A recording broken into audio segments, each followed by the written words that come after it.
സ്ഥലം തമിഴ്നാട്ടിലെ തിരുച്ചിറപ്പള്ളി ജില്ലയിലെ തിരുച്ചെന്തുറൈ.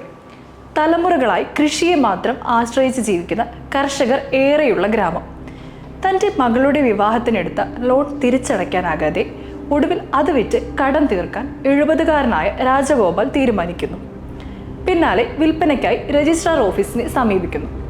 ഇവിടെ നിന്നാണ് കാര്യങ്ങളുടെ ഗതി മാറുന്നത്. തൻ്റെ ഭൂമി വിൽക്കാൻ സാധിക്കില്ലെന്നും അത് വഖഫ് സ്വത്താണെന്നും ഉദ്യോഗസ്ഥർ രാജഗോപാലിന് മറുപടി നൽകി. കാലങ്ങളായി താൻ കൈവശം വെച്ചിരുന്ന, നിയമപരമായി മാത്രം തൻ്റെ കൈവശം വന്ന ഭൂമി അത് മറ്റാരുടേതോ ആണെന്ന വിവരം ആ വൃദ്ധനെ ശരിക്കും ഞെട്ടിച്ചു. ഉദ്യോഗസ്ഥരോട് തിരക്കിയപ്പോഴാണ് രാജഗോപാൽ കൂടുതൽ വിവരങ്ങൾ അറിയുന്നത്. തിരുച്ചിറപ്പള്ളി കേന്ദ്രമാക്കി ഭരിച്ചിരുന്ന നവാബ് അൻവറുദ്ദീൻ 3 നൂറ്റാണ്ട് മുമ്പ്, 300 വർഷങ്ങൾക്ക് മുമ്പ് ആ ഗ്രാമം മുഴുവൻ ഇസ്ലാം മത നിയമപ്രകാരം ഇസ്ലാം മതാവശ്യത്തിനായി ദാനം, വഖഫ് നൽകിയതാണത്രേ.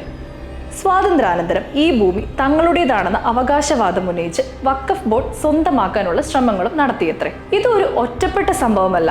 ബംഗളൂരുവിലെ മുസ്ലിം പള്ളിക്ക് സമീപമുള്ള ഗ്രൗണ്ട്, സൂറത്ത് മുനിസിപ്പൽ ഓഫീസ് കെട്ടിടം എന്നിവയും മധ്യപ്രദേശിലെ ചില ചരിത്ര സ്മാരകങ്ങളും തങ്ങളുടെ സ്വത്താണെന്ന് അവകാശപ്പെട്ട് വഖഫ് ബോർഡ് രംഗത്ത് വന്നിട്ടുണ്ട്.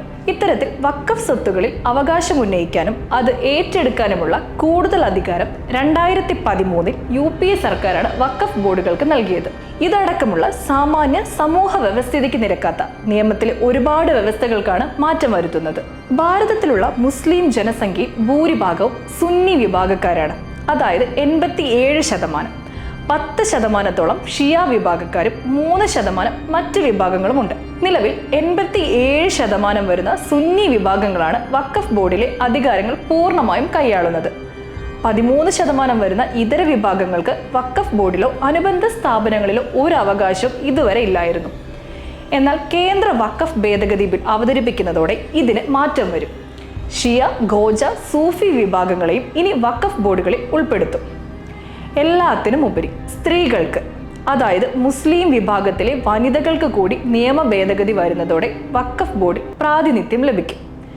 കേന്ദ്ര സർക്കാരിലെ ഉദ്യോഗസ്ഥർ, മുൻ ജഡ്ജിമാർ എന്നിവരെ കൂടി വഖഫ് ബോർഡുകളിൽ ഉൾപ്പെടുത്തും.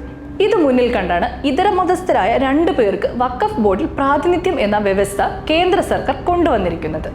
നിലവിലെ ഭരണ സംവിധാനത്തിന്റെ പുനഃസംഘടനയിലൂടെ വഖഫ് ബോർഡ് കൂടുതൽ സുതാര്യമാകും. ജില്ലാ കളക്ടറുടെ മേൽനോട്ടത്തിൽ മാത്രമാകും ഇനി മുതൽ സ്വത്തുക്കൾ ഏറ്റെടുക്കാൻ വഖഫ് ബോർഡിന് സാധിക്കുക. അതായത് വെറുതെ അവകാശം ഉന്നയിച്ച് സ്വത്തുക്കൾ ഏറ്റെടുക്കാൻ സാധിക്കില്ല. സർക്കാരിന് കൂടി അത് ബോധ്യപ്പെടണം. നിലവിൽ ഉയരുന്ന എതിർപ്പുകൾ സ്ത്രീ പ്രാതിനിധ്യം, സർക്കാരിന്റെ മേൽനോട്ടം എന്നിവയെ ചൊല്ലിയാണ്. കാലഹരണപ്പെട്ട രീതികൾ പരിഷ്കരിച്ചില്ലെങ്കിൽ അതിനെ കാലഘട്ടം തകർത്തെറിയും, പൊളിച്ചെഴുതും. അത് മത നിയമത്തിന്റെ കാര്യത്തിലാണെങ്കിലും സാമൂഹിക നീതിയുടെ കാര്യത്തിലാണെങ്കിലും.